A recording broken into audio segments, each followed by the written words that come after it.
आप सब उम्मीद करती हूँ आप खुश होंगे, स्वस्थ होंगे और अपने जीवन में अच्छा कर रहे होंगे। आज स्काई मैथ सीरीज हमारे यूट्यूब चैनल पे सैटरडे में जो हम मैथ्स की क्लास लेते हैं उसका टॉपिक है matrices.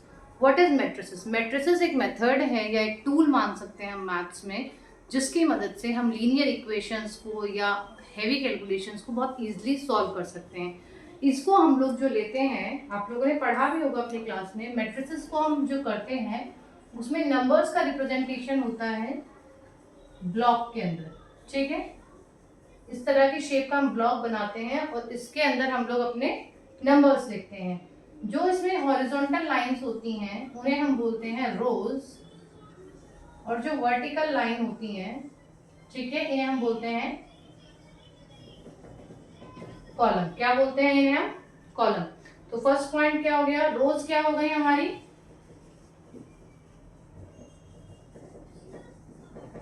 Horizontal lines, horizontal terms जो होंगे वो रोज मानी जाती हैं, और जो कॉलम होते हैं हमारे वो वर्टिकल होते हैं। ठीक है, क्या होते हैं वो? हमारे वर्टिकल होते हैं। एग्जाम्पल मैं अगर आपको दे दूं, मैंने ये एक मैट्रिसेस बनाई है जिसमें मैंने लिख दिया 2 4 6 8। तो ये हमारी रोज है। फर्स्ट रो के एलिमेंट कौन कौन से हो गए? 2 और 4।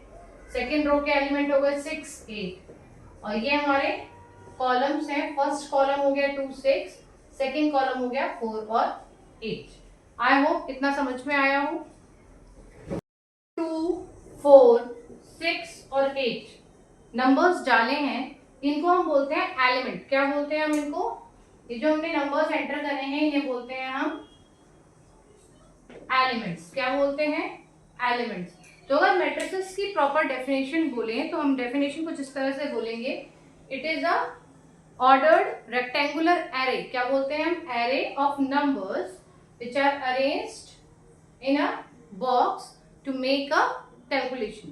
ठीक है, ये आपकी नॉर्मल लैंग्वेज में होगा, डेफिनेशंस आती नहीं है, बट आपको मैट्रिसेस समझ में आना चाहिए। मैट्रिसेस जो होती है स्क्वायर बॉक्स में या बॉक्स में हम लोग नोट करते हैं। जो हॉरिजॉन्टल लाइन होती है वो रोज होती है, जो वर्टिकल लाइंस होती हैं वो कॉलम होती हैं, और जो इन कॉलम्स में या रोज में एंट्रीज होती हैं उन्हें हम बोलते हैं एलिमेंट। जो नेक्स्ट पॉइंट आता है वो आता है ऑर्डर ऑफ मैट्रिक्स।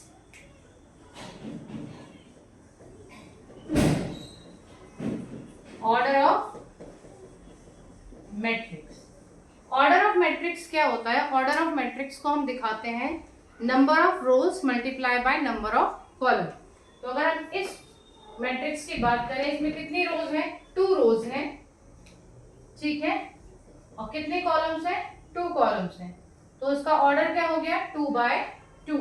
और ऑर्डर हमेशा मैट्रिक्स के राइट हैंड साइड में बॉटम में लिखा जाता है। ऑर्डर कहाँ लिखा जाता है किसी मैट्रिक्स का? मैट्रिक्स के राइट हैंड साइड में बॉटम में हम लोग ऑर्डर लिखते हैं। तो ऑर्डर क्या हो गया? ऑर्डर को अगर हम लिखें तो क्या लिखेंगे?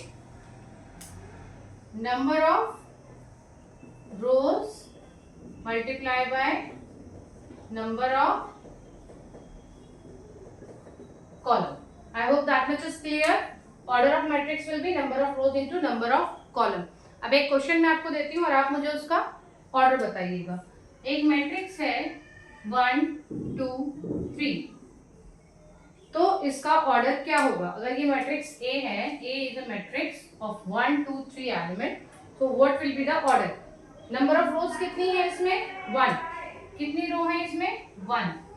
और कितने कॉलम्स हैं? 1 2 3। कितने कॉलम्स हैं? 3। तो इसका ऑर्डर क्या हो गया? 1:3 इसका ऑर्डर हो गया। ऑर्डर ऑफ मैट्रिक्स क्या पढ़ा है अभी हमने? Order of matrix. मैं एक क्वेश्चन कर रही हूं, आप प्लीज उसको ध्यान से देखिएगा। एक मैट्रिक्स है जिसमें हमारे 8 एलिमेंट्स हैं। ठीक है, अ मैट्रिक्स विद 8 एलिमेंट्स। और मुझे बताइए उन 8 एलिमेंट्स के लिए क्या क्या ऑर्डर पॉसिबल हो सकते हैं? what orders will be possible? कितने पॉसिबल ऑर्डर इसके हो सकते हैं हम वो लिखेंगे। तो हमारे एलिमेंट्स कितने हैं? 8। आपने देखा होगा जब हम ऑर्डर निकाल रहे थे तो 2 2 ज़ा 4, तो हमारे एलिमेंट्स भी 4 थे, ठीक है। 1 3 ज़ा 3, तो एलिमेंट हमारे 3 थे। इट मीन्स जो प्रोडक्ट होता है ऑर्डर का वो हमें बताता है नंबर ऑफ एलिमेंट्स। तो अगर हमारे 8 एलिमेंट्स हैं तो जो प्रोडक्ट होगा ऑर्डर का वो भी 8 होगा। तो पहला आ जाता है 1 इंटू 8, सेकेंड आ जाता है 8 इंटू 1, थर्ड आ जाता है 2 इंटू 4, 4 इंटू 2। कोई और पॉसिबल कंडीशन है जिसमें कि हमारे 8 एलिमेंट्स हो जाए? नहीं। इस केस में जो हमारा 1 है, इट मीन्स रो हमारी 1 है और कॉलम हमारे 8 है, ठीक है। इस केस में हमारे रो 8 है और कॉलम 1 है, ठीक। जो पहला है 2, ये रो है, सेकेंड वाला कॉलम है। यहाँ 4 हमारा रो है और 2 हमारा कॉलम है। आई होप आपको समझ में आया हो। जो रो होती है वो हमेशा ऑर्डर में पहले लिखी जाती है और जो कॉलम होता है वो बाद में लिखा जाता है। तो अगर आपको मान लीजिए और भी एलिमेंट्स होते हैं, जैसे कि आपको बोल दिया कि 16 एलिमेंट्स है तो ऑर्डर निकालिए, 4 एलिमेंट्स हैं, 3 एलिमेंट्स हैं और 5 एलिमेंट्स हैं, तो आपको ऑर्डर निकालना है, ठीक है। उम्मीद करती हूँ आपको समझ में आया हो कि ऑर्डर कैसे निकालते हैं किसी भी नंबर ऑफ एलिमेंट्स का। फाइन। आता है वो आता है हमारा टाइप्स ऑफ मैट्रिक्स। अभी हमने ऑर्डर ऑफ मैट्रिक्स पढ़ लिया, तो नेक्स्ट आता है हमारा टाइप्स ऑफ मैट्रिक्स। तो टाइप्स ऑफ मैट्रिक्स में अगर हम लोग बोलें तो ये 7 टाइप्स की होती है। कितने टाइप्स की होती हैं? 7 टाइप्स की होती है। तो पहले नंबर पे जो हमारी मैट्रिक्स आती है वो आती है कॉलम मैट्रिक्स, ठीक है। कौन सी आती है? Column matrix. कॉलम मैट्रिक्स क्या होता है? इसमें नंबर ऑफ कॉलम सिर्फ 1 होता है। What is that? मतलब number of column will be 1। Example, rows कितनी भी हो सकती हैं कॉलम मैट्रिक्स में। रोज की कोई कंडीशन नहीं है, सिर्फ कॉलम की कंडीशन है। रोज कितनी भी हो सकती हैं, जैसे कि यहाँ पे 3 रोज हैं बट कॉलम कितना है? सिर्फ 1। तो ऑर्डर क्या हुआ? 3 into 1। It means number of column. तो यहाँ जो n की वैल्यू होगी वो क्या होती है? 1 होती है। ऑर्डर हम कैसे लिखते हैं? m इंटू n लिखते हैं ना, दैट इज द ऑर्डर। तो अगर n की वैल्यू 1 होगी तो वो कॉलम मैट्रिक्स होगा, ठीक है। नेक्स्ट हमारा आता है रो मैट्रिक्स। जैसे कॉलम मैट्रिक्स में हमारा n इक्वल्स टू 1 था, कॉलम मैट्रिक्स में m इक्वल्स टू 1 होता है। इट मीन्स हमारा कुछ इस तरह से होगा 0 4 8 7। कॉलम कितने हैं हमारे? 4 कॉलम है यहाँ पे और रो कितनी है? 1। इट मीन्स इसका ऑर्डर क्या हो गया? 1:4। यहाँ n1 है, यहाँ कॉलम 1 है, ठीक है। नेक्स्ट हमारा आता है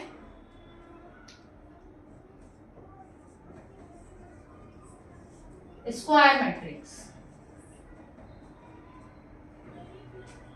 स्क्वायर मैट्रिक्स क्या होता है? स्क्वायर में आप जानते हैं स्क्वायर क्या होता है? Square is both the sides, all the sides are equal. It means उसका लेंथ और ब्रेथ बराबर होता है।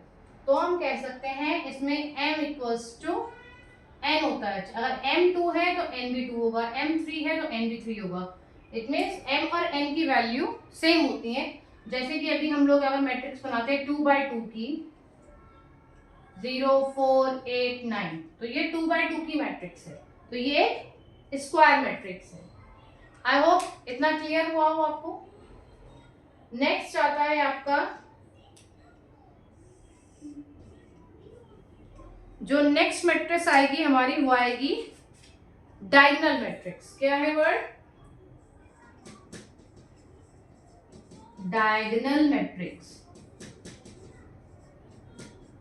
डायगोनल आप सब लोग जानते हैं। डायगोनल क्या होता है? अगर ये स्क्वायर है तो उसकी डायगोनल क्या होगी? एक कॉर्नर से दूसरे कॉर्नर में जाना, ये इसकी डायगोनल है।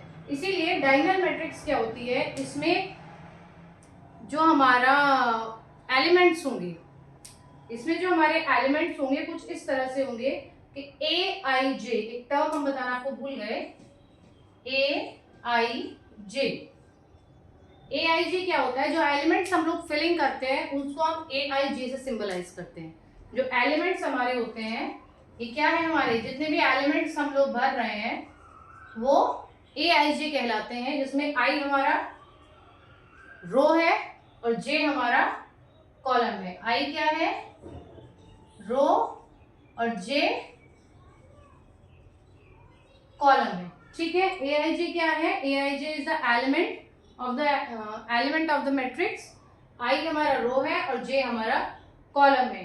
तो डायगोनल मैट्रिक्स में क्या होता है, जहां भी आई और जे बराबर नहीं होगा वो एलिमेंट्स आई जे के जीरो होंगे, वो एलिमेंट्स आई जे के जीरो होंगे। जैसे कि अगर हम एग्जांपल ले लें, एक मैट्रिक्स हम बनाते हैं 3x3 की, ठीक है, 3x3 ऑर्डर की मैट्रिक्स बनाते हैं, मतलब 3 रो होंगी और 3 ही उसमें कॉलम होंगी। तो ये हो गया A11, A12, A13, A21, A22, A23, A31, A32, A33। ठीक है, ये हमारी मैट्रिक्स है। अब डायगोनल मैट्रिक्स के लिए क्या कंडीशन है, ये वाला, इसको छोड़कर, leaving this, everything is zero. क्या है, everything is zero except the centre line, everything is zero. तो हमने क्या लिखा था, A11, A12, यहाँ क्या था हमारा A12, A12 मतलब I1 है और J2 है। ये था हमारा AI13, I1 था, J3 था। तो जहां जहां IJ बराबर नहीं है, यहाँ पे I1 है, J2 है, I1 है, J3 है, यहाँ बराबर नहीं है दोनों, तो ये जीरो है। और जहां भी वो बराबर होंगे वहां पे कोई ना कोई टर्म होगा। तो कंडीशन कहती है डायगोनल मैट्रिक्स की कि सिर्फ डायगोनल एलिमेंट्स को छोड़कर बाकी सारा जीरो होना जरूरी है। ठीक है, जीरो में डायगोनल मैट्रिक्स क्या कहती है कि डायगोनल को छोड़कर A11, A122 और A33 को छोड़कर बाकी सारे एलिमेंट्स का जीरो होना जरूरी है। और ऐसी कोई भी मैट्रिक्स जिसमें ये कंडीशन फुलफिल हो जाती है उसे हम डायगोनल मैट्रिक्स कहते हैं। ठीक है, नेक्स्ट आता है हमारा एक स्केलर मैट्रिक्स। नेक्स्ट क्या है हमारा, scalar matrix. Scalar matrix same as diagonal matrix है, बस कंडीशन क्या है, जो ये हमारा A1, A22, A33 है, ये एलिमेंट सेम होने चाहिए। इसमें क्या है कि आपने डायगोनल मैट्रिक्स को, डायगोनल मैट्रिक्स में, ठीक है, ये आपको सिर्फ याद करने का बता रही हूँ, आइडिया हिंट बता रही हूँ। डायगोनल मैट्रिक्स की तरह इसके AIJ जीरो होंगे for all I not equal to J। ये है पहली कंडीशन। स्केलर मैट्रिक्स की पहली कंडीशन, डायगोनल मैट्रिक्स की तरह इसमें AIJ जीरो होगा for all I not equal to J। Second condition, all AIJ for I equals to J। जहां भी IJ बराबर होगा उसमें all IJ should be same. क्या वर्ड है, शुड बी सेम। तो मतलब जो ये आपकी डायगोनल है इसके सारे एलिमेंट्स सेम होने चाहिए, जितने भी डायगोनल एलिमेंट्स हैं वो सेम होने चाहिए, ये कहता है ये वाली लाइन। All IJ for I equals to J should be same. Example 3, 3, 3 और बाकी सब जीरो। ठीक है, तो क्या निकला कि हमारा जो डायगोनल है उसके सभी एलिमेंट्स यहाँ पर सेम है, तो ये हमारा स्केलर मैट्रिक्स हो गया। इसमें सिर्फ हमने डायगोनल में सेम एलिमेंट्स होना चाहिए और बाकी सब जीरो होना चाहिए, तो वो हमारा स्केलर मैट्रिक्स होता है। Next comes the zero matrix. एक लास्ट है और सबसे आसान बचा है ये वाला। नेक्स्ट क्या बचा है हमारा, जीरो मैट्रिक्स। जीरो मैट्रिक्स कुछ नहीं है, इसमें all the elements all A I J equals to zero, जितने भी आई जे हैं वो सब जीरो हो, चाहे वो किसी भी ऑर्डर के हैं, ठीक है। All the elements are zero, so it is called the zero matrix. और दूसरा नाम इसका हम बोलते हैं नल मैट्रिक्स। क्या है इसका दूसरा नाम?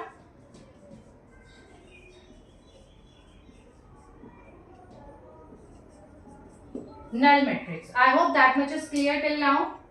और ये चार्ट थोड़ा सा मेसी हो गया है, बट आप ध्यान से देखिएगा। फर्स्ट हमने कॉलम मैट्रिक्स है, सेकंड रो मैट्रिक्स है, थर्ड स्क्वायर मैट्रिक्स है, फोर्थ हमारा डायगोनल मैट्रिक्स है, फिफ्थ स्केलर मैट्रिक्स है, और जो लास्ट आता है सिक्स जीरो मैट्रिक्स है, ठीक है। इतना हो गया। मैट्रिक्स है वो है आइडेंटिटी।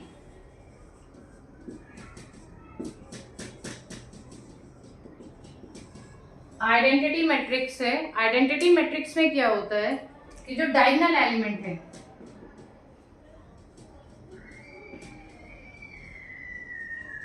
डायगोनल एलिमेंट कौन से होते हैं? A I j for i equals to j, ये होते हैं डायगोनल एलिमेंट्स। तो जो भी हमारे डायगोनल एलिमेंट्स हैं वो वन होंगे। कौन से केस में? एलिमेंट्स क्या होंगे? वन एलिमेंट, एलिमेंट्स वन होंगे। And all other elements, it means a I j for i not equal to j, for i j जहां नॉट इक्वल टू है तो वो होंगे जीरो, ठीक है। तो जहां भी डायगोनल एलिमेंट्स होंगे वो वन होंगे और नॉन डायगोनल एलिमेंट्स हमारे जीरो होंगे।